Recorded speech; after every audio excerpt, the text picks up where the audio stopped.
Hello students, welcome to Magnet Brains. This is Tazmeen Pathan, your science educator for class 9th and for class 10th.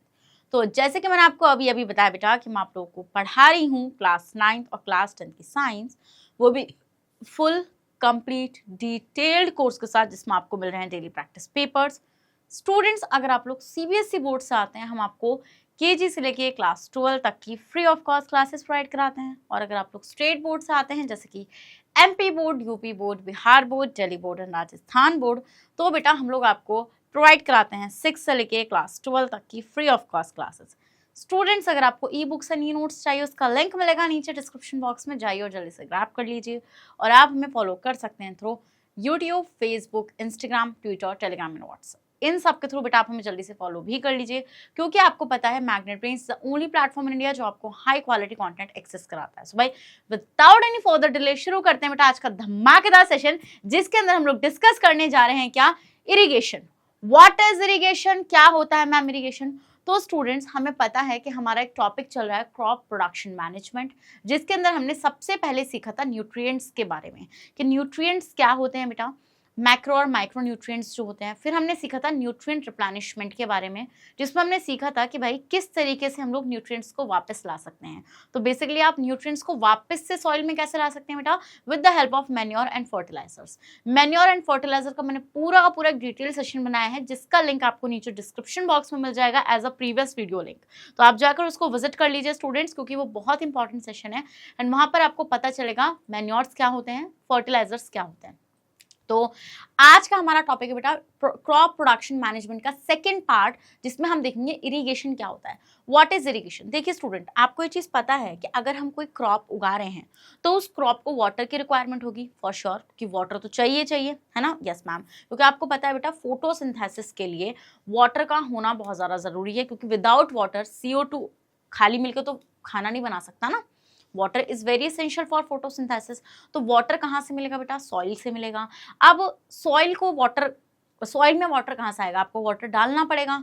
So student, the process of supplying water to crops, क्या बेटा, वो process जिस process के through आप क्या करते हो बेटा, वाटर की सप्लाई देते हो क्रॉप्स को, ठीक है, to crop plants by means of canals. किसकी हेल्प से बेटा, कैनाल्स की हेल्प से, है ना, वेल्स की हेल्प से, रिजर्वॉयर्स की हेल्प से, ट्यूब वेल की हेल्प से, etcetera, is known as irrigation. तो irrigation is the process of supplying water to the crops, ठीक है, by the use of these methods, जैसे कि कैनाल्स हो गया आपका, वेल्स हो गए बेटा आपके, रिजर्वॉयर्स हो गए आपके, ट्यूब वेल्स हो गए, ठीक है। तो इन सब के थ्रू आप क्या कर रहे हो, अगर आप इनकी हेल्प से वाटर की सप्लाई दे रहे हो बेटा क्रॉप्स को, तो वो प्रोसेस आपका क्या कहलाता है, इरिगेशन कहलाता है। And may be it is from class 7th या 8th, आई डोंट नो। एक चैप्टर भी है आपका क्रॉप प्रोडक्शन मैनेजमेंट, 7th का है या तो 8th का है, वो किसी एक क्लास का वो चैप्टर है। उसमें बेटा आपको अच्छे से यही सारी चीज सिखाई गई, शायद 8th में आपको ये चीज बताई गई है, 7th जो भी है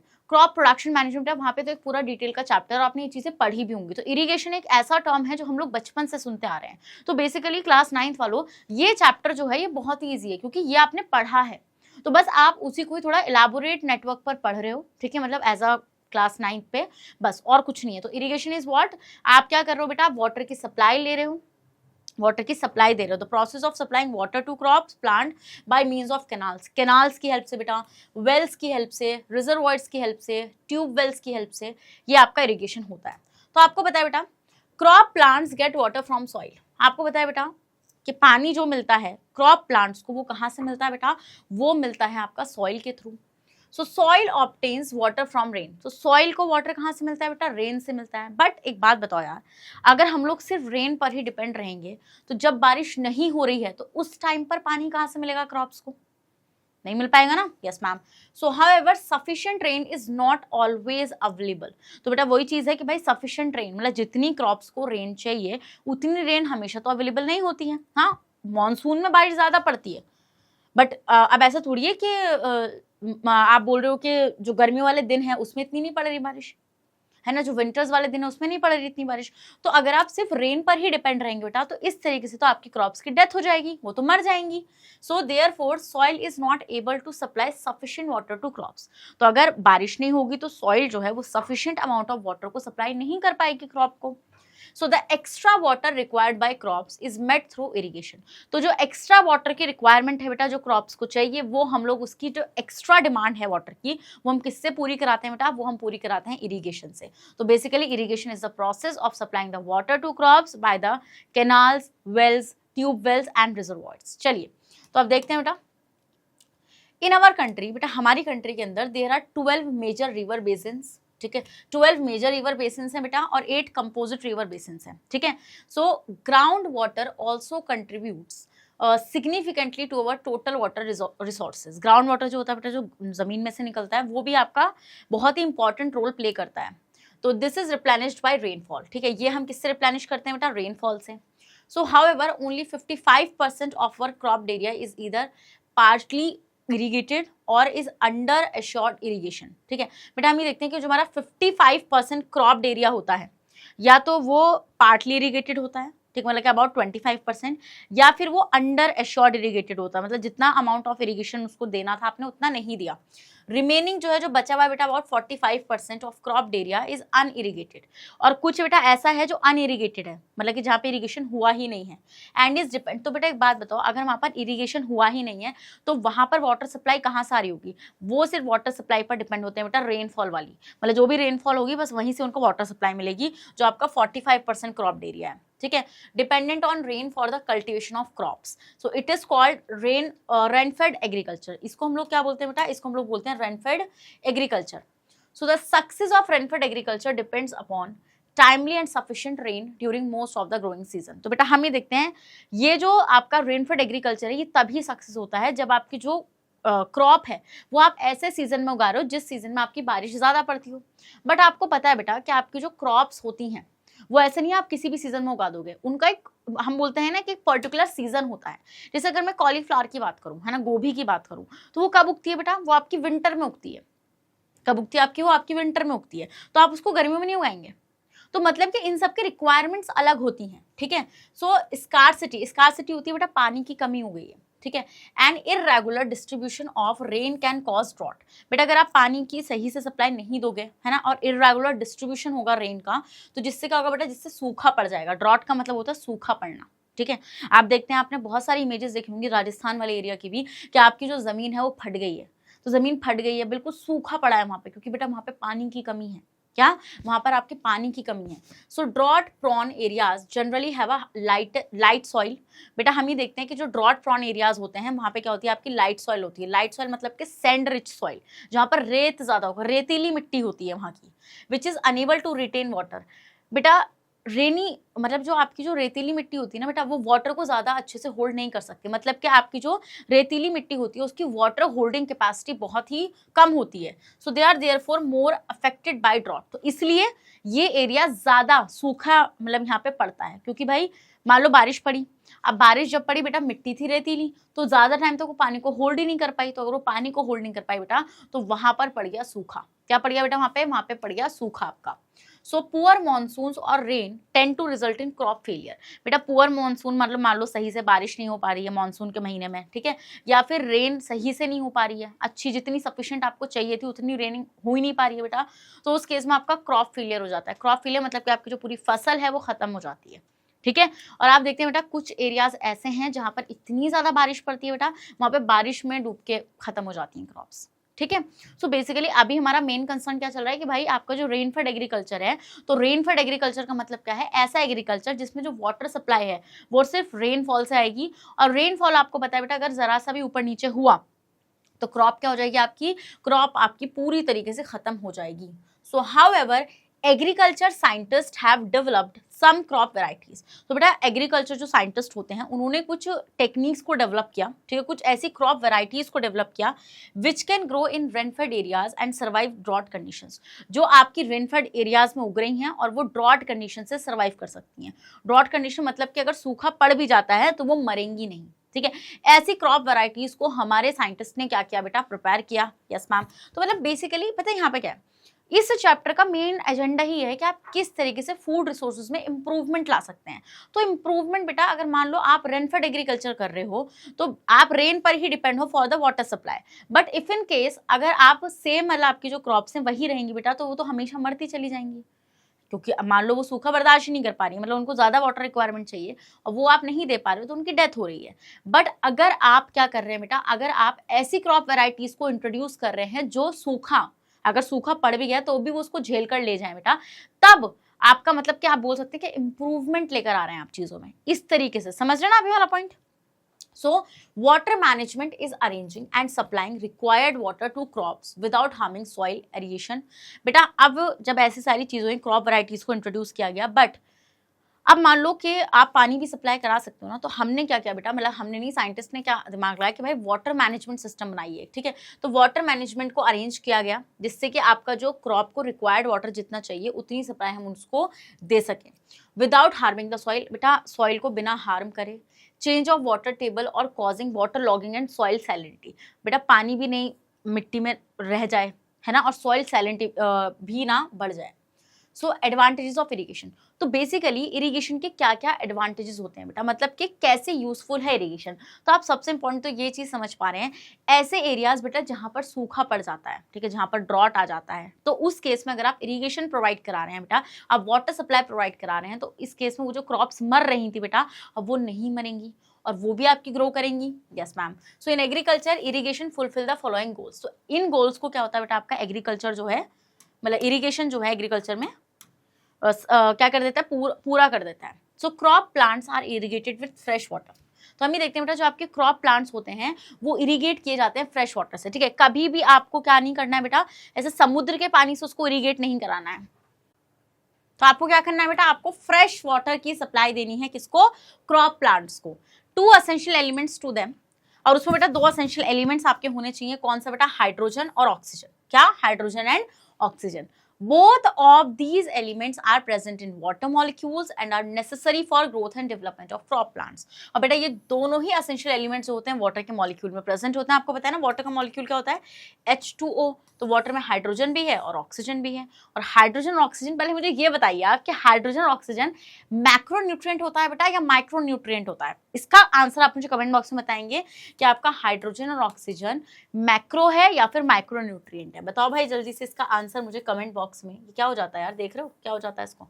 so both of the elements, क्या हो गया इसको, सो बोथ ऑफ, ये आपको पता चल गया। सो इरिगेशन ऑफ क्रॉप फील्ड्स, तो पहला पॉइंट आपको समझ में आ गया कि भाई जब आप उसको फ्रेश वाटर से इरिगेट करोगे तो उसको न्यूट्रिएंट की सप्लाई भी मिलेगी और वो अच्छे से ग्रो भी कर पाएंगे। चलो, irrigation of crop fields is necessary to provide sufficient moisture. बेटा इरिगेशन जो होता है ना, इरिगेशन से आप वाटर सप्लाई दे रहे हो तो जिससे क्या होता है, जो क्रॉप फील्ड्स होते हैं ना बेटा, उनको एक सफिशिएंट मॉइस्चर मिलता है for the germination of seeds. आपको ये चीज पता है बेटा कि सीड्स जो होते हैं, क्या आपने कभी ये चीज सुना है कि सीड्स डॉर्मेंट स्टेट में होते हैं? अब आप बोलेंगे हम डॉर्मेंट स्टेट का मतलब क्या होता है। देखो सीड का डॉर्मेंट स्टेट का मतलब क्या होता है, जैसे बेटा आपने देखा है कि आपके घर में चने रखे थे, अब वो चने आपके डिब्बे में पड़े तो वो उग तो नहीं रहे ना, वो प्लांट नहीं बन रहे, नहीं वो प्लांट नहीं बन रहे हैं। अब आपने क्या करा बेटा, आपने उसको मतलब कि थोड़ा मॉइस्चर प्रोवाइड कराया है ना, ऐसे कुछ गीले कपड़े में करके रख दिया, सही बढ़िया एनवायरनमेंट प्रोवाइड कराया। तो आप ये देखते हैं बेटा सीड कुछ ऐसा होता है। देखो ये सीड ऐसा होता है, आपका कुछ होता है सीड ऐसा। Yes ma'am. तो हम ये देखते हैं बेटा जब आप इसको खोलोगे ना बीज से, मटर ले लो, चना ले लो, जो मर्जी वो ले लो, तो आप जब इसको बीज से खोलोगे ना बेटा आपको ये ऐसा नजर आएगा, कुछ आएगा। यस मैम आएगा। तो हम ये देखते हैं बेटा ये जो है ना, ये जब आप इसको परफेक्ट मॉइस्चर वगैरह प्रोवाइड कराओगे तो हम ये देखेंगे बेटा ये जो होते हैं ये होते हैं कॉटलेडन्स। क्या होते हैं बेटा, ये होते हैं आपके कॉटलेडन्स। ये तो आपने सुना ही होगा, हाँ भाई पढ़ा है नहीं पढ़ा है सीड्स के बारे में इतना पॉइंट तो कॉटलेडन्स होते हैं बेटा जिनमें फूड स्टोर रहता है। फूड स्टोर, मैं आपको सीड जर्मिनेशन का मतलब बता रही हूँ, फूड स्टोर्ड, ठीक है। तो हम ये देखते हैं बेटा यहाँ पर ये जो टिप है ना, ये जो टिप्स हैं, तो ये ऊपर वाली जो टिप होती है बेटा इसको हम लोग बोलते हैं प्लम्यूल। क्या बोलते हैं, प्लम्यूल। अभी याद रखो, सीखो इसको। और इसको बोलते हैं बेटा रेडिकल। तो हम ये देखते हैं बेटा जब इसको परफेक्ट मॉइस्चर मिलेगा ना, तो ये जो प्लम्यूल है ना बेटा, ये जो आपकी प्लम्यूल है, यहां से क्या होगा बेटा, इस तरीके से ना ऐसे स्टेम निकलनी शुरू हो जाएगी। यस, प्लम्यूल बनाएगी फ्यूचर शूट। क्या बनाएगी बेटा, फ्यूचर शूट बनाएगी। और यहां से रेडिकल से बेटा इस तरीके से रूट्स निकलनी शुरू हो जाएंगी। समझ रहे हो मेरा पॉइंट या नहीं समझ रहे हो? और यहाँ पे आपके कॉटलेडन्स यूज होते रहेंगे ऐसे। सो स्टूडेंट इस तरीके से पूरा प्लांट डेवलप हो जाएगा। तो बेसिकली सीड को जब आपने अच्छी वाटर सप्लाई दी, अच्छा टेम्परेचर दिया, अच्छा सब कुछ दिया, मॉइस्चर दिया, है ना, आप बोल सकते हैं मॉइस्चर जब आपने दिया तो सीड जर्मिनेट हो गया, तो इस तरीके से बेटा आपके सीड जर्मिनेट हो जाते हैं, तो इसको हम लोग बोलते हैं बेटा जर्मिनेशन ऑफ सीड। ये जो मैंने आपको यहाँ पर बताया बेटा, this is called germination of seed. ये क्या है बेटा, ये है आपका जर्मिनेशन ऑफ सीड। तो आप जब इरिगेशन करोगे क्रॉप फील्ड्स का तो वहां पर मॉइस्चर रहेगा, और अगर वहां पर मॉइस्चर रहेगा बेटा तो सीड्स भी इजीली जर्मिनेट हो जाएंगे और न्यू प्लांट्स का फॉर्मेशन हो जाएगा। As seeds do not germinate in dry soils, बेटा क्योंकि सीड्स होंगे वो ड्राई सॉइल में कभी जर्मिनेट ही नहीं होंगे, क्योंकि भाई उनको वाटर तो चाहिए ना। अब बिना वाटर के वो कैसे ग्रो करेंगे, अगर बिना वाटर के वो ग्रो कर रहे होते तो फिर तो सारे प्लांट्स भी बिना वाटर के ग्रो कर जाते हैं, क्योंकि आपको पता है बेटा water is very essential for the growth of the plant. Irrigation of crop, तो सेकंड पॉइंट आपको समझ में आ गया कि भाई इरिगेशन का पहला फायदा हो गया कि उसको अच्छे न्यूट्रिएंट्स मिल जाएंगे जैसे हाइड्रोजन और ऑक्सीजन। दूसरा फायदा क्या हो गया कि अगर आप इरिगेशन करोगे क्रॉप फील्ड्स का तो वहाँ पे मॉइस्चर रहेगा तो सीड अच्छे से जर्मिनेट हो जाएंगे, क्योंकि सीड जो होते हैं आपके ड्राई सॉइल में जर्मिनेट नहीं होते हैं। Next, irrigation of crop plants is essential for the growth and elongation of the roots. बेटा जो इरिगेशन होता है वो बहुत ही असेंशियल होता है for the growth and elongation of roots के लिए, ठीक है। रूट्स की ग्रोथ अच्छी होती है of the crop plants. This is because roots of crop plant fails to develop and elongate in dry soil. बेटा ऐसा क्यों होता है, क्योंकि जो रूट्स होती हैं अगर वहां पे पानी नहीं होगा बेटा तो वो मतलब कि ग्रो नहीं कर पाएंगी, ठीक है, वो फेल हो जाएंगे। क्या हो जाएंगे बेटा आपकी, वो फेल हो जाएंगे। तो बेसिकली जब आप वाटर दे रहे हैं बेटा तो आप रूट्स को भी अच्छे से क्या करा रहे हो, ग्रो करा रहे हो। समझ में आता है इतना पॉइंट आप लोगों को। आप पहले बेटा इसका स्क्रीनशॉट ले लो और इन सब चीजों को ना अपने नोट्स में इंक्लूड करो। और बहुत सारे बच्चों को बेटा ये डाउट्स था कि मैम हमें आपके नोट्स कहाँ से मिलेंगे बेटा, तो आपको नीचे एक लिंक गिवन है बेटा e books and e notes का। आप जब आप उस पर क्लिक करेंगे ना तब आपको वहां से मेरे नोट्स इजिली अवेलेबल हो जाएंगे। चलिए ले लिया बेटा इतने का स्क्रीनशॉट, यस मैम ले लिया।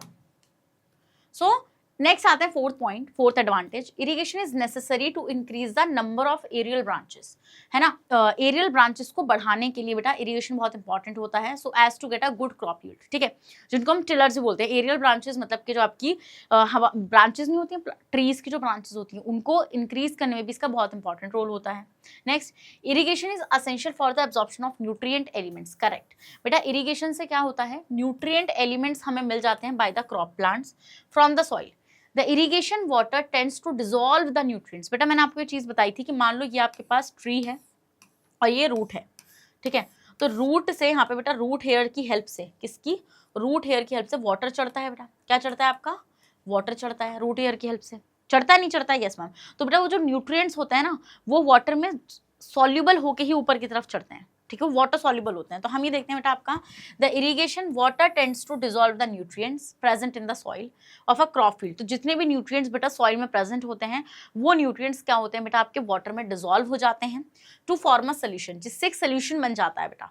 सो this solution of nutrients is then absorbed by the root of crop plants. ये जो न्यूट्रिएंट्स है ना बेटा जब ये वाटर में डिसॉल्व हो गए बेटा तो वो जो सोल्यूशन है वो सोल्यूशन क्या होगा, रूट हेयर के थ्रू, रूट्स के थ्रू कहाँ चढ़ेगा बेटा, ऊपर प्लांट में चढ़ जाएगा, ठीक है, for the development of plant, जिससे कि प्लांट की क्या हो सके बेटा, जिससे कि प्लांट की डेवलपमेंट इजीली हो सके। समझ गए वाला पॉइंट, यस मैम ये चीज हम लोग समझ गए। सो बेटा ये आपके कुछ एडवांटेजेस थे, ठीक है। कुछ और अदर एडवांटेजेस भी आप देख सकते हैं बेटा कि जैसे the supply of water by irrigation is regular and reliable whereas rainfall is often seasonal और अनप्रेडिक्टेबल। बेटा अगर आप इरिगेशन कर रहे हैं तो आपकी जो वाटर सप्लाई है वो बहुत अच्छी है, मतलब कि आप टाइमली वाटर सप्लाई कर रहे हैं, है ना। क्या हो रहा है बेटा आपका, रेगुलर हो रही है, रिलायबल है ना। बट अगर आप रेनफॉल को देख रहे हो, ठीक है, हम ये बता रहे हैं यहाँ पे मैं पहले मैंने इरिगेशन के एडवांटेजेस बताए, यहाँ पर मैं आपको इरिगेशन के एडवांटेजेस बता रही हूँ as compared to rain water supply. अगर आप नेचुरल रेन वाटर पर रिलाई कर रहे हैं तो उसके कंपैरिजन में इरिगेशन का क्या फायदा है। तो पहला फायदा तो ये हो गया बेटा कि आप इरिगेशन को किसी भी टाइम कर सकते हैं, ठीक है, और आप रेगुलर कर सकते हैं और रिलायबल होती है ये as compared to rainfall. Rainfall seasonal होती है बेटा और अनप्रेडिक्टेबल होती है, मतलब आप प्रोडिक्ट नहीं कर सकते कब मौसम खराब हो जाए, कब बारिश बरस जाए, है ना। Irrigation water supplied by rivers in floods often carries silt which adds to soil of the fields enhancing fertility and crop yields. बेटा हम ये देखते हैं कि जो इरिगेशन होता है, इरिगेशन वाटर सप्लाई जो होती है रिवर्स के थ्रू, जैसे फ्लड्स आपको पता है ना, जब बाढ़ वगैरह आ जाती है तो इसमें क्या होती है बेटा, इसमें थोड़ी सी मिट्टी वगैरह भी रहती है, बहुत सारी चीज़ें रहती हैं। तो जब ये ऐड होती है किसमें, क्रॉप फील्ड्स में जाके, तो उससे क्या होता है बेटा, उससे सॉइल की अच्छी सी फर्टिलिटी भी बढ़ जाती है एंड आपका क्या होता है, क्रॉप फील्ड्स अच्छे रहते हैं, ठीक है। With irrigation cultivation can be done around the year. बेटा हम ये देखते हैं आपका कि इरिगेशन के थ्रू कल्टीवेशन जो होता है आप पूरे साल कर सकते हैं, अराउंड द ईयर कर सकते हैं, not during the rainy season only. अगर आप रेन पर डिपेंड करते हैं, किस पर, अगर आप रेनफॉल पर ही डिपेंड करते हैं बेटा, तो रेनफॉल तो एक पर्टिकुलर सीजन में होती है ना, तो इसका मतलब आपको, आप जो एग्रीकल्चर कर रहे हैं आप वो सीजन के अकॉर्डिंग करेंगे, है ना। बट ऐसा तो आप नहीं करते हैं, आप तो अगर आप इरिगेशन को फॉलो कर रहे हैं तो आप पूरे साल कभी भी क्या कर सकते हैं बेटा, अपना कल्टीवेशन कर सकते हैं। सो इन डेजर्ट एरियाज, बेटा डेजर्ट एरियाज की अगर मैं बात करूंगी, so the constant flow of irrigation water through the soil helps to reduce the salinity of the soil. बेटा जब आपका कांस्टेंट फ्लो होगा ना, जिसकी वजह से बेटा आप ये बोल सकते हैं कि जो आपकी सॉइल है, मैंने आपसे क्या बोला था कि जो आपके डेजर्ट एरियाज होते हैं वहाँ पे सैंडी सॉइल होती है, तो सैंडी सॉइल का मतलब क्या है बेटा कि उसकी वाटर होल्डिंग कैपेसिटी अच्छी नहीं, बट आप सही flow of water of irrigation दे रहे हो बेटा, तो इससे क्या होगा, इससे सैलिनिटी जो है सॉइल की वो रिड्यूस हो जाएगी, है ना। So however, if the water is allowed to evaporate in the field, salt content of the soil will increase. बेटा salinity का मतलब होता है कि मतलब नमक की क्वांटिटी ज्यादा है ना, सॉल्ट की क्वांटिटी ज्यादा है। बट अगर आप बेटा अच्छा फ्लो ऑफ इरिगेशन दोगे, कांस्टेंट फ्लो ऑफ इरिगेशन दोगे through the soil, helps to reduce salinity of the soil, तो जिससे क्या होगा, अब ये जो सॉइल का जो सैलिनिटी है वो कम हो जाएगा, ठीक है। और अगर आप वाटर अलाउ करोगे to evaporate in the fields, salt content of soil will increase. So student modern multipurposes, तो भैया डेजर्ट एरियाज में बहुत फायदा है इरिगेशन का। Next modern multipurpose dams, but आपको पता है ना मल्टीपर्पज डैम्स बनाए जा रहे हैं हम यहाँ पे। Not only provide water for irrigation, बेटा ये वाटर तो प्रोवाइड करते हैं इरिगेशन के लिए, but also help to control floods. बेटा इससे क्या होता है, इससे फ्लूड्स भी बच जाती हैं, बाढ़ वगैरह नहीं आती हैं। जनरेट हाइड्रो इलेक्ट्रिक पावर, बेटा हम इलेक्ट्रिसिटी भी जनरेट कर पा रहे हैं। और improve the navigability of the rivers. तो स्टूडेंट ये आपका क्या हो जाएंगे, ये एडवांटेजेस हो जाएंगे किसके, इरिगेशन के ओवर द रेनफॉल। तो इनको आप लिख सकते हैं अपने नोट्स में, ठीक है। नेक्स्ट आते हैं बेटा फैक्टर्स कंट्रोलिंग इरिगेशन, किन फैक्टर से आप इरिगेशन को कंट्रोल कर सकते हैं। So the irrigation of water requirements of a crop plants depend on the following 2 factors. बेटा क्रॉप प्लांट्स का जो इरिगेशन रिक्वायरमेंट होता है वो 2 फैक्टर्स पर डिपेंड करता है। Irrigation dependent on the nature of the crop plant. अब हमें ये देखना पड़ेगा कि आप जिस क्रॉप प्लांट को इरिगेट करने जा रहे हो उसकी वाटर रिक्वायरमेंट कितनी है। अगर उसकी वाटर रिक्वायरमेंट कम है तो आप कम पानी देंगे, अगर ज्यादा है तो आप ज्यादा पानी देंगे, ठीक है। सो इसको हम लोग बोलते हैं बेटा क्रॉप बेस्ड इरिगेशन। क्या, क्रॉप बेस्ड इरिगेशन, जिसमें क्रॉप के अकॉर्डिंग, क्रॉप की वाटर रिक्वायरमेंट के अकॉर्डिंग आप लोग वाटर सप्लाई देते हैं, ठीक है। फिर एक होता है बेटा irrigation depend on the nature of the soil of the crop field. जिस क्रॉप फील्ड में आपने उस क्रॉप को उगा रखा है उसकी जो सॉइल है उसकी वाटर रिक्वायरमेंट कैसी है, क्या वो ज्यादा वाटर रिक्वायर करती है या फिर वो कम वाटर रिक्वायर करती है, तो उसके बेसिस पर आपका एक होता है बेटा क्या, सॉइल बेस्ड इरिगेशन। तो सॉइल बेस्ड इरिगेशन में हम लोग इरिगेशन करेंगे सॉइल को देख कर कि भाई सॉइल की रिक्वायरमेंट कितनी है। और आपका क्रॉप बेस्ड इरिगेशन में हम लोग देखेंगे बेटा किसको, जो आपके क्रॉप प्लांट्स होते हैं कि उसकी रिक्वायरमेंट कितनी है, उसको कितने पानी की जरूरत है, ठीक है। तो सबसे पहले आते हैं बेटा हम लोग किस पर, क्रॉप बेस्ड इरिगेशन पर। So water requirement of a different crop are different during the various stages of their growth and maturation. हम ये देखते हैं बेटा कि जो वाटर रिक्वायरमेंट होती है क्रॉप्स की वो डिफरेंट होती है डिफरेंट स्टेजेस पर। मान लो उसको शुरू में ज्यादा पानी चाहिए बट बाद में कम पानी चाहिए, है ना, या फिर उसको शुरू में कम पानी चाहिए बाद में उसको ज्यादा पानी चाहिए, ये रिक्वायरमेंट्स हमें देखनी पड़ती हैं। Some crop plants require more water while other needs less water. Simple सी बात है भाई, कुछ क्रॉप को कम पानी चाहिए, कुछ क्रॉप को ज्यादा पानी चाहिए। सो फॉर एग्जाम्पल जैसे पैडी क्रॉप की बात करें बेटा, पैडी क्रॉप होती है जो आपकी राइस क्रॉप होती है, is transplanted in standing water. बेटा मतलब वहां पे पानी खड़ा होना चाहिए, खड़ा होने का मतलब है कि वहां पे थोड़ा सा पानी ठहरा हुआ होना चाहिए, वेटलैंड्स होने चाहिए वो, ठीक है। And require continuous water supply, और बेटा इन्हें कंटिन्यूअस वाटर सप्लाई चाहिए होती है। वेयर एज अदर क्रॉप जैसे कि आप व्हीट, ग्राम और कॉटन की बात करो बेटा तो इनको कम पानी की रिक्वायरमेंट होती है। तो इस केस में अगर मैं आपसे पूछने लगूं कि भाई अगर आप इरिगेशन कर रहे हैं तो आप बेसिकली क्रॉप की रिक्वायरमेंट को देख के कर रहे हैं ना, आपको दिख रहा है कि भाई जो आपकी पैडी है मतलब जो आपका राइस है उसको ज्यादा पानी की रिक्वायरमेंट है। आपने देखा भी होगा, आपने ये इमेज भी देखी होगी कि भाई लोग खड़े होते हैं, उनके पैरों पे पानी होता है और वो बोरे होते हैं अपनी सीडलिंग को, है ना। So for cereals such as wheat irrigation is required before ploughing of the field. हम ही देखते हैं बेटा सीरियल्स जो होते हैं ना, जैसे कि आपका गेहूं, ठीक है, तो टिलिंग आपको पता है ना, प्लाउइंग करना, जब खेत जोतते हैं तो खेत जोतने से पहले पानी की जरूरत पड़ती है जब आप व्हीट वाली क्रॉप को ग्रो करा रहे हैं, at the time of flowering and at the time of development of the grain, ठीक है। समझ में आया वाला पॉइंट आप लोगों को, किस टाइम पे इसकी जरूरत होती है, जिस टाइम पे फ्लावरिंग हो रही होती है, और बेटा जिस टाइम पर ग्रेन की डेवलपमेंट हो रही होती है उस टाइम पर पानी चाहिए होता है, ठीक है। खेत जोतने से पहले पानी की रिक्वायरमेंट होती है। चलिए सॉइल बेस्ड इरिगेशन में हम लोग देखेंगे बेटा, so irrigation also depend on the nature of the soil in which crop is grown. बेटा वो सॉइल पर भी डिपेंड करेगा जिसमें क्रॉप आपकी उग रही है। So the crop grown in a sandy soil, मान लो अगर आपकी क्रॉप जो है बेटा वो सैंडी सॉइल में उग रही है, तो भाई उसको इरिगेशन की फ्रीक्वेंटली जरूरत है। मैंने आपको क्या बताया कि आपकी जो सैंडी सॉइल होती है बेटा, जो आपकी सैंडी सॉइल होती है, हम ये देखते हैं कि इसका वाटर होल्डिंग कैपेसिटी कम होता है। Water holding capacity is less. तो अगर इसका वाटर होल्डिंग कैपेसिटी लेस है बेटा, तो आपको यहाँ पे ज्यादा इरिगेशन करना पड़ेगा। ठीक है, तो हम ये देखते हैं बेटा, आपके जैसे सैंडी सॉइल होगी तो सैंडी सॉइल को ज्यादा इरिगेशन की जरूरत होती है बेटा, whereas the frequency of irrigation is comparatively less for crops grown in clay soil. और जो क्ले सॉइल होता है बेटा, क्ले सॉइल की वाटर होल्डिंग कैपेसिटी ज्यादा अच्छी होती है, इवन वहाँ पे वाटर लॉगिंग भी हो जाती है, वाटर खड़ा भी हो जाता है, खट्टा भी हो जाता है, तो इसको कम वाटर की रिक्वायरमेंट होती है। So let us find out why this occurs. Sandy soil is highly porous and has a highly permeable. पहले आप इतने का स्क्रीनशॉट लो बेटा। इसलिए ऐसा इसलिए होता है कि सैंडी सॉइल हाईली पोरस होती है, उसमें बहुत सारे पोर्स प्रेजेंट होते हैं और वो हाईली परमेबल होती है, तो इजिली वाटर वहां से निकल लेता है। So when the crop plants standing in a sandy soil are irrigated, मान लो आपने क्रॉप प्लांट्स को सैंडी सॉइल में उगा रखा है, so water quickly percolates down the soil, तो बेटा वाटर एकदम से सॉइल से निकल जाएगा and the crop plants are not able to absorb adequate amount of water. और बेटा क्रॉप प्लांट्स को भाई जितना पानी चाहिए था उतना पानी वो ले भी नहीं पाई, उससे पहले पानी निकल गया, क्योंकि सैंडी सॉइल पोरस होती है और हाईली परमेबल होती है वाटर के लिए। ठीक है, समझ में आता है ना वाला पॉइंट। मतलब पोरस है, छेदीली होती है, और हाईली परमेबल मतलब कि वाटर एकदम से निकल सकता है वहां से।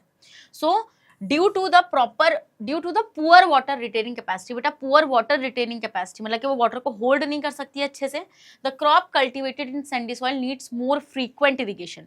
तो बेटा जो भी सॉइल आपकी मतलब जो भी क्रॉप्स आपकी सैंडी सॉइल में उग रही हैं, उसको आपको एक फ्रीक्वेंट इरिगेशन देना पड़ेगा। In contrast to sandy soil, clay soil is much less permeable. बेटा क्ले सॉइल जो होती है वो कम परमेबल होती है फॉर वाटर के लिए, so it can retain water, तो वो वाटर को इजिली होल्ड कर सकती है for a much longer time.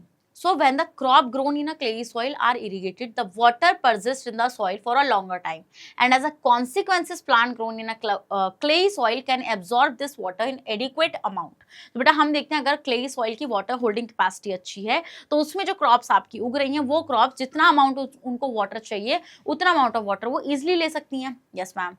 So thus due to good water retaining capacity of the clay soil, the crop cultivated in clay soil needs irrigation less frequently. तो बेटा आपको इनको लेस फ्रीक्वेंटली इरिगेशन देना होता है। ठीक है, ऐसा नहीं कि भाई आप दिए जा रहे हैं ना बेटा तो पानी इकट्ठा हो जाएगा वहां पे, क्रॉप गल जाएगी, खराब हो जाएगी। नेक्स्ट आते हैं बेटा कुछ इरिगेशन सिस्टम्स, मतलब कि अभी तक हमने बात करी इरिगेशन क्या है, किसको कैसे इरिगेशन की रिक्वायरमेंट है। अब हम लोग बात करें बेटा इरिगेशन सिस्टम्स पर कि किस किस तरीके से आप इरिगेट कर सकते हैं क्रॉप्स को। So our country is blessed with a large water and land resources. बेटा हमारी कंट्री आपको पता है भाई इंडिया वन ऑफ द आप बोल सकते हैं one of the mega diversity country है इंडिया। यस, इतनी ज़्यादा डाइवर्सिटी मतलब डाइवर्सिफाइड है, इतनी सारी चीज़ें हैं यहाँ पे, तो बेटा हमारा वाटर सप्लाई भी बहुत अच्छा है। So with a verified climatic conditions, बेटा वेरीड क्लाइमेटिक कंडीशंस है हमारे पास। अंडर सच सर्कमस्टांसेस, इन सब सर्कमस्टांसेस के होने के बाद भी various types of irrigation system have been adapted to supply water to agriculture lands. तो हमने बेटा मल्टीपल आप बोल सकते हैं वेरियस इरिगेशन सिस्टम्स को यूज़ किया है वाटर सप्लाई के लिए। So some most commonly use irrigated systems, कुछ बेटा आप देख सकते हैं यहाँ पे। जैसे पहला आता है कैनाल सिस्टम। तो कैनाल सिस्टम में क्या होता है बेटा, the human made canals receive water from one और टू रिजर्वायर और फ्रॉम रिवर्स। बेटा रिजर्वायर मतलब कि जहाँ पे आप मतलब आपने एक ऐसा एरिया बना रखा है जहाँ पर आपने पानी को स्टोर करके रख रखा है for the use for the city, for the area और एनीथिंग एल्स। सो हम क्या करते हैं बेटा यहाँ पे कैनाल सिस्टम में क्या होता है बेटा, वाटर को हम लोग लेकर आते हैं कहाँ से, रिवर्स वगैरह से। ठीक है, so this is usually N elaborate and extensive irrigation system. ये बहुत ज़्यादा यूज़ किया जाने वाला इरिगेशन सिस्टम होता है बेटा। The main canal is distributed into branches. जो मेन कैनाल होती है बेटा वो ब्रांचेस में फैली हुई होती है, एंड फर्दर डिस्ट्रीब्यूटरीज और field canals. These unlined field channels may serve individual fields or a group of fields under the canal irrigated areas. The rotation system is followed. बेटा हम देखते हैं कि यहाँ पे क्या होता है, हम लोग वाटर लेकर आते हैं और वाटर लेकर आने के बाद वो जो कैनाल्स हैं हमने उनको ब्रांचेस में बांट रखा है, तो अब वो जिस जिस खेत में जाएगी वहाँ पर उसकी सप्लाई अच्छे से होगी वाटर की। रोटेशन सिस्टम को हम लोग बेटा वाटर बंदी बोलते हैं। और इंटरमिटेंट वाटर डिलीवरी मेथड, क्या बोलते हैं, intermittent water delivery method. This provide adequate irrigation to all fields. बेटा इसकी हेल्प से, कैनाल सिस्टम की हेल्प से क्या होता है बेटा, अच्छा अमाउंट ऑफ वाटर सप्लाई क्या होता है फील्ड्स में मिल जाता है। So when the water supply is short, each fields और group of fields are given water by rotation. तो आप रोटेशन से दो, मतलब एक बार एक फील्ड को दिया, दूसरी बार दूसरे फील्ड को दो। जैसे अब नेक्स्ट आते हैं बेटा आपका क्या, टैंक्स। जैसे पहला क्या हो गया बेटा आपका कैनाल सिस्टम, दूसरा हो जाएगा आपका टैंक्स। तो टैंक्स जो होंगे भाई वही स्मॉल स्टोरेज रिजर्वायर्स है ये, which catch and store the run off smaller catchment areas, जो छोटे छोटे एरियाज के लिए बनाए जाते हैं, ठीक है, मतलब कि आप यहाँ से वाटर सप्लाई इजिली दे सकते हैं। जैसे small dams are built below the higher elevations of the catchment areas. In the tanks, outflow are controlled according to the availability of water. तो आप टैंक्स के थ्रू भी दे सकते हैं बेटा पानी को। So it causes an uneven distribution of water. बेटा इसमें क्या होता है, इसमें ना अनइवन डिस्ट्रीब्यूशन मिलता है, मतलब कि जैसे आपने देखा कैनाल सिस्टम से इक्वल डिस्ट्रीब्यूशन हमें मिलेगा, इवन डिस्ट्रीब्यूशन मिलेगा। The main drawback of uneven distribution of irrigation water is that it causes shortage of water at tell and an excessive use at the top. हम ये देखते हैं बेटा यहाँ पर कि ये जो टैंक्स वगैरह बनाए जाते हैं बेटा, यहाँ से आपको सिर्फ इतना याद रखना है, आप याद रख लो कि भाई इससे ज़्यादा अच्छे से यूज़ हम लोग, मतलब ज़्यादा इवन डिस्ट्रीब्यूशन हम लोग नहीं दे पाते हैं, बस इतना याद रखो। वेल्स क्या होते हैं बेटा, wells are constructed whereas exploitable ground water is present. Wells are of two type बेटा, वेल्स होते हैं ना कुएं, यस मैम कुएं बनाएंगे, ठीक है। एक होता है बेटा आपका डग वेल, ठीक है। सो हम देखते हैं डग वेल में क्या देखेंगे हम लोग यहाँ पे, in the dug well the water is collected from water bearing strata, ठीक है। These dug well have their base below the ground water table. बेटा बस सिंपल से याद रखो, ऐसा डगवेल होता है नीचे की तरफ को, ठीक है, वहां से आप पानी खींचते हो, वाटर को लिफ्ट किया जाता है बाय मैकेनिकल मीन, मोटर लगा रखी होती है, देख लो आप यहाँ पे, ये मोटर लगा रखी है पूरी, और नीचे से डक किया जाएगा वाटर को, ठीक है। सो जैसे कि एग्जाम्पल बुलॉक ऑपरेटेड डिवाइसेस। सो डगवेल याद रखना। ट्यूबवेल्स तो बेटा सबको ही पता है भैया, लगा हुआ होता है ऐसे पंप सा, पंप लगा हुआ होता है ना, ट्यूबवेल बोल रहे हैं कि भाई ट्यूबवेल में नहाने जा रहे हैं। So tube well can tap water from the deeper strata. From these well water is lifted by diesel electricity run pumps. तो इसमें क्या होता है बेटा, आपका जो डगवेल होता है वहाँ पे बुलॉक जो होते हैं ना, मतलब जो बैल वगैरह होती है, बैलगाड़ी जो होती है, उसके थ्रू ऑपरेट डिवाइसेस को यूज़ किया जाता है, और यहाँ पर बेटा इलेक्ट्रिसिटी का इस्तेमाल किया जाता है, ठीक है, जिससे कि पानी को नीचे से निकाला जा सके। नेक्स्ट आता है बेटा आपका क्या, river lift system. River lift system is more useful in those areas where canal flow is insufficient और irregular due to inadequate water release. बेटा रिवर लिफ्ट सिस्टम से हम लोग पानी रिवर से लेकर आते हैं, ठीक है, ये उस एरियाज में ज्यादा सुटेबल होते हैं जहां पर कैनाल सिस्टम नहीं पहुंच पाता है। So in this system water is directly drawn from the rivers to for supplement irrigation. बेटा डायरेक्टली हम लोग रिवर से पानी क्या करते हैं बेटा, सप्लाई कराते हैं फील्ड्स में, ठीक है। नेक्स्ट आता है river valley system. River valley system क्या होगा, certain parts of the country such as Karnataka. बेटा कुछ हमारे कंट्रीज के ऐसे पार्ट, जैसे आपका कर्नाटका हो गया, केरला हो गया, विच लाई अलॉन्ग द वेस्टर्न घाट्स। तो कहाँ पर हैं बेटा, जो है आपके वेस्टर्न घाट्स में, use water that is discharged into the steep and narrow riverine valleys during the rainy season. In these part of India the rainfall is heavy. बेटा हम देखते हैं इस पार्ट में, इन पार्ट्स में जो रेनफॉल होता है वो काफी भारी होता है। So but concentrated in 4 or 5 months period of this year. This is followed by drying up during the rabi season. तो बेटा ये कुछ 4-5 महीने के लिए होता है, बट जब राबी सीजन लगता है, जब विंटर वाला सीजन लगता है, तो उस टाइम पे बारिश नहीं पड़ती है, जिसकी वजह से सूखा पड़ जाएगा भाई। So on the slope of these valleys and in the valleys perennial plants such as coconuts। बेटा perennial plants जैसे कि आपका कोकोनट हो गया, है ना, आपका सुपारी हो गया, कॉफी हो गया, रबड़ हो गया, टोपियाका हो गया, are cultivated. The bottom flatlands of the valleys are use for growing a single rice crop. जो बॉटम लैंड होगा बेटा वहाँ पे राइस क्रॉप को यूज किया जाता है। तो हम लोग वहाँ पे किसके लिए यूज करते हैं बेटा, रिवर वैली सिस्टम्स को यूज करते हैं, ठीक है। रिवर वैली सिस्टम्स का इस्तेमाल किया जाता है कैसे एरियाज में, वेस्टर्न घाट्स एरियाज में, जिससे वाटर की सप्लाई हम लोग ईजिली दे सकें। समझ के वाला पॉइंट आप लोग, नैरो रिवर लाइन बना लेते हैं हम लोग, पतली पतली, ठीक है। चलिए, सो रेनी सीजन के टाइम पे नेक्स्ट आता है drip and sprinkler system. Drip and sprinkler system तो आपने बहुत अच्छे से देखा ही होगा बेटा। ड्रिप एंड स्प्रिंकलर सिस्टम क्या होता है, ऐसे स्प्रिंकल करते हैं बेटा हम लोग, देखो ऐसे, ये होता है आपका स्प्रिंकलर सिस्टम, ये होता है आपका ड्रिप सिस्टम। पाइप्स डाल देते हैं और उन पाइप में से धीरे धीरे करके पानी निकलता रहता है, ठीक है। ये स्प्रिंकलर सिस्टम जो है ना बेटा थोड़ा सा वेस्टफुल है, मतलब wasteful is in the sense water का यहाँ पे वेस्ट ज्यादा होता है, क्योंकि आप बेसिकली वाटर चाहिए रूट्स को, ठीक है, और आप ऐसे पूरा डाल रहे हो, स्प्रिंकल कर रहे हो, तो आपका काफी पानी वेस्ट हो जाता है। बट ड्रिप इरिगेशन सिस्टम में क्या होता है बेटा, मेनली पानी आपके रूट्स को ही मिलता है, जो हमारा मेन टारगेट है। So overhead pipes of spraying water and sprinkler system save a lot of water and are more natural. So they however require a pumping system। बेटा pumping system चाहिए होता है, ठीक है। ये काफी कॉमन है बेटा USA, Britain, Europe and part of India में, ठीक है। समझ में आ रहा पॉइंट आप लोग को। जो आपका स्प्रिंकलर इरिगेशन सिस्टम होता है is being introduced in canal irrigated areas of Haryana, Rajasthan and Madhya Pradesh. Drip irrigation system में बेटा हम लोग देखते हैं ये आपका महाराष्ट्र, कर्नाटका, आंध्र प्रदेश, उड़ीसा, तमिलनाडु, ठीक है, फॉर द फ्रूट क्रॉप्स, इन सब में यूज किया जाता है। समझ के वाला पॉइंट आप लोग, यस मैम। तो आपको पता होना चाहिए बेटा कि ज्यादा फायदेमंद कौन सा है, ड्रिप इरिगेशन सिस्टम, क्योंकि ड्रिप इरिगेशन सिस्टम आप देख रहे हैं बेटा आपने पाइप्स डाल रखे हैं, उन पाइप्स के थ्रू पानी निकल रहा है और सिंपली रूट्स को वो वाटर मिल रहा है। क्या? रूट्स को उस वाटर की सप्लाई इजीली मिल रही होती है। नेक्स्ट आता है बेटा वाटर ऑगमेंटेशन।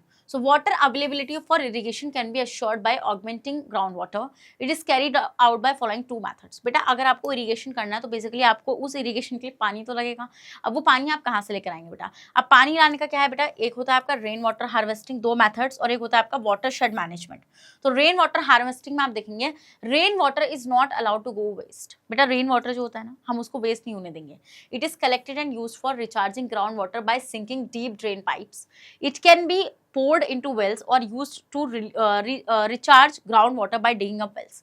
तो बेटा आप रेन वाटर को कलेक्ट करिए, जिसकी हेल्प से बेटा आप इसको वापस से किस में यूज कर सकते हैं? इरिगेशन में यूज कर सकते हैं इस वाटर को। ठीक है, आप इसको स्टोर कर सकते हैं बेटा कहाँ पर?